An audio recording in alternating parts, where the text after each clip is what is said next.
ನಮಸ್ಕಾರ ಸ್ನೇಹಿತರೆ, ಎಲ್ಲರಿಗೂ PKV ಕನ್ನಡ ಯೂಟ್ಯೂಬ್ ಚಾನಲ್ಗೆ ಸ್ವಾಗತ ಸುಸ್ವಾಗತ. ಇಲ್ಲಿ PM ಕಿಸಾನ್ ಸಮ್ಮಾನ್ ನಿಧಿಯ 22ನೇ ಕಂತಿನಕ್ಕಾಗಿ ವೇಟ್ ಮಾಡ್ತಿರುವ ರೈತರಿಗೆ ಇಲ್ಲಿ ಕೇಂದ್ರ ಸರ್ಕಾರ ಮುಖ್ಯವಾದ ಮಾಹಿತಿಯನ್ನು ಕೊಟ್ಟಿದ್ದಾರೆ. ಶೀಘ್ರವೇ 22ನೇ ಕಂತಿನ ಹಣ ಬಿಡುಗಡೆ ಆಗಲಿದ್ದು ಪ್ರತಿಯೊಬ್ಬ ರೈತ ಕೂಡ ಕಡ್ಡಾಯವಾಗಿ ಈ 3 ಕೆಲಸವನ್ನು ಮಾಡಲೇಬೇಕು. ಸೊ ಯಾವೆಲ್ಲ ರೈತರು PM ಕಿಸಾನ್ ಸಮ್ಮಾನ್ ನಿಧಿಯ 21ನೇ ಕಂತಿನ ಹಣ ಪಡೆದು 22ನೇ ಕಂತಿನಕ್ಕಾಗಿ ವೇಟ್ ಮಾಡ್ತಿರುವ ರೈತರು ಪ್ರತಿಯೊಬ್ಬ ರೈತ ಕೂಡ ಕಡ್ಡಾಯವಾಗಿ ಈ 3 ಕೆಲಸವನ್ನು ಮಾಡಲೇಬೇಕು. ನಿಮಗೆಲ್ಲ ಗೊತ್ತಿರುವ ಹಾಗೆ PM ಕಿಸಾನ್ ಸಮ್ಮಾನ್ ನಿಧಿ ಸ್ಕೀಮ್ನ ಅಡಿಯಲ್ಲಿ ವರ್ಷಕ್ಕೆ 3 ಕಂತುಗಳ ಮೂಲಕ 6,000 ರೂಪಾಯಿ ಹಣವನ್ನು ರೈತನ ಬ್ಯಾಂಕಿನ ಅಕೌಂಟ್ಗೆ DBT ಮೂಲಕ ನೇರವಾಗಿ ಜಮಾ ಮಾಡುತ್ತಿದ್ದಾರೆ.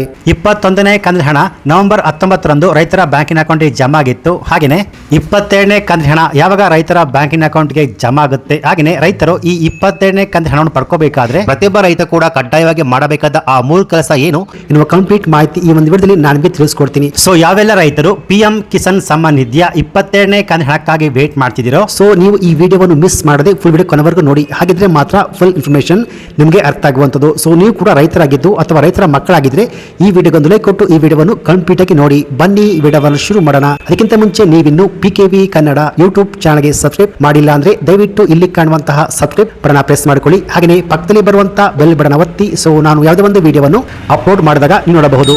ಸೊ ಇಲ್ಲಿ ನಿಮಗೆಲ್ಲ ಗೊತ್ತಿರುವ ಹಾಗೆ PM ಕಿಸಾನ್ ಸಮ್ಮಾನ್ ನಿಧಿಯ 21ನೇ ಕಂತಿನ ಹಣ ನವೆಂಬರ್ 19ರಂದು ದೇಶದ ರೈತರ ಬ್ಯಾಂಕಿನ ಅಕೌಂಟ್ಗೆ ಜಮಾ ಆಗಿತ್ತು. ಸೊ ಇವಾಗ PM ಕಿಸಾನ್ ಸಮ್ಮಾನ್ ನಿಧಿಯ 22ನೇ ಕಂತಿನ ಹಣ ಯಾವಾಗ ನಮ್ಮ ಬ್ಯಾಂಕ್ ಖಾತೆಗೆ ಜಮಾ ಆಗುತ್ತೆ ಅಂತ ವೇಟ್ ಮಾಡ್ತಿರುವ ರೈತರು ತಪ್ಪದೆ ಈ 3 ಕೆಲಸವನ್ನು ಕಡ್ಡಾಯವಾಗಿ ಮಾಡಲೇಬೇಕು. ಹೌದು, PM ಕಿಸಾನ್ ಸಮ್ಮಾನ್ ನಿಧಿಯ ನಿಮಗೆ 2,000 ರೂಪಾಯಿ ಹಣ ನಿಮ್ಮ ಬ್ಯಾಂಕ್ ಖಾತೆಗೆ ಜಮಾ ಆಗಬೇಕು ಅಂತಿದ್ರೆ ಕೇಂದ್ರ ಸರ್ಕಾರ ಹೇಳುತ್ತಿರುವ ಈ 3 ಕೆಲಸವನ್ನು ಕಡ್ಡಾಯವಾಗಿ ಮಾಡಲೇಬೇಕು. ರೈತರು ಮಾಡಬೇಕಾದ ಆ 3 ಕೆಲಸ ಏನು ಅಂತ ನೋಡಕ್ಕಿಂತ ಮುಂಚೆ ಈ PM ಕಿಸಾನ್ ಸಮ್ಮಾನ್ ನಿಧಿಯ 22ನೇ ಕಂತಿನ ಹಣ ಯಾವಾಗ ರೈತನ ಬ್ಯಾಂಕಿನ ಅಕೌಂಟ್ಗೆ ಜಮಾ ಆಗುತ್ತೆ ಅಂದ್ರೆ ಸ್ನೇಹಿತರೆ, ಇದೇ ಫೆಬ್ರವರಿ ಅಂತ್ಯದೊಳಗೆ ಅಥವಾ ಮಾರ್ಚ್ ಫಸ್ಟ್ ವೀಕ್ ನಲ್ಲಿ ಜಮಾ ಆಗುತ್ತೆ ಅನ್ನೋ ಮಾಹಿತಿ ಲಭ್ಯವಾಗಿದೆ. ಪ್ರತಿ ಬಾರಿಯಂತೆ ಈ ಬಾರಿಯೂ ಕೂಡ PM ಕಿಸಾನ್ ಸಮ್ಮಾನ್ ನಿಧಿಯ 22ನೇ ಕಂತಿನ ಹಣ ಜಮಾ ಆಗಕ್ಕಿಂತ ಮೊದಲು ಪ್ರತಿಯೊಬ್ಬ ರೈತ ಕೂಡ ಕಡ್ಡಾಯವಾಗಿ ಈ 3 ಕೆಲಸವನ್ನು ಮಾಡಲೇಬೇಕು.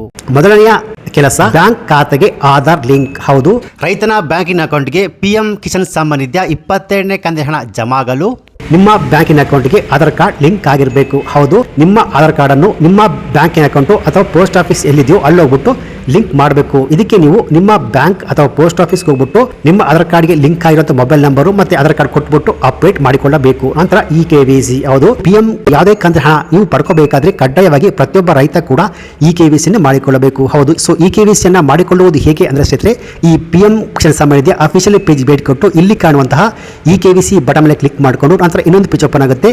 ಸೊ ಇಲ್ಲಿ ಕಾಣುವಂತಹ ಆಧಾರ್ ನಂಬರ್ನ ಎಂಟ್ರಿ ಮಾಡಿಕೊಂಡು ನಿಮ್ಮ ಆಧಾರ್ ಕಾರ್ಡ್ಗೆ ಲಿಂಕ್ ಆಗಿರುವಂಥ ಮೊಬೈಲ್ ನಂಬರ್ಗೆ OTP ಸೆಂಡ್ ಆಗುತ್ತೆ. ಆ OTP ಎಂಟ್ರಿ ಮಾಡಿಕೊಂಡು ತುಂಬಾ ಸುಲಭವಾಗಿ ಪ್ರತಿಯೊಬ್ಬ ರೈತ ಕೂಡ EKYC ಮಾಡಿಸಿಕೊಳ್ಳಬಹುದು. ಅಥವಾ ನಿಮ್ಮ ಹತ್ತಿರದ CSC ಸೆಂಟರ್ ಅಥವಾ ಗ್ರಾಮೋನ್ ಕೇಂದ್ರ ಅಲ್ಲಿ ಭೇಟಿ ಕೊಟ್ಟು EKYC ಕಂಪ್ಲೀಟ್ ಮಾಡಿಕೊಳ್ಳಬಹುದು. ಮೂರನೆಯ ನಿಯಮ ಬಂದು ಭೂ ಪರಿಶೀಲನೆ. ಹೌದು, ಈ ಸ್ಕೀಮ್ ಅಡಿಯಲ್ಲಿ ರೈತರು ತಮ್ಮ RTC ಪಹಣಿಯನ್ನು ಅಪ್ಡೇಟ್ ಮಾಡಿಕೊಳ್ಳಬೇಕು. ಸರಿಯಾದ ದಾಖಲೆಯನ್ನು ಅಪ್ಡೇಟ್ ಮಾಡಿಕೊಳ್ಳಬೇಕು.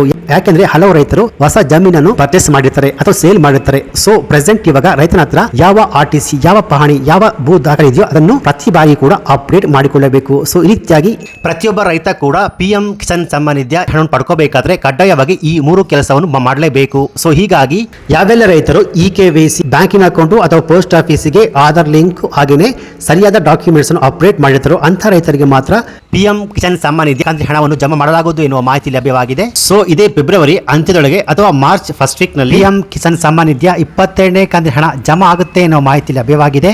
ಸೊ ಈ ಮಾಹಿತಿ ನಿಮಗೆ ಇಷ್ಟ ಆಗಿದ್ರೆ ಈ ವಿಡಿಯೋಗೆ ಲೈಕ್ ಕೊಟ್ಟು ಈ ವಿಡಿಯೋವನ್ನು ನಿಮ್ಮ ಎಲ್ಲ ರೈತ ಬಾಂಧವರಿಗೆ ಶೇರ್ ಮಾಡಿ. ಹಾಗೆಯೇ ಈ ರೀತಿಯಾದ ಸರ್ಕಾರಿ ಮಾಹಿತಿಗೆ ಕೂಡಲೇ PKV ಕನ್ನಡ ಯೂಟ್ಯೂಬ್ ಚಾನಲ್ಗೆ ಸಬ್ಸ್ಕ್ರೈಬ್ ಮಾಡಿ, ಸಪೋರ್ಟ್ ಮಾಡಿ. Thanks for watching.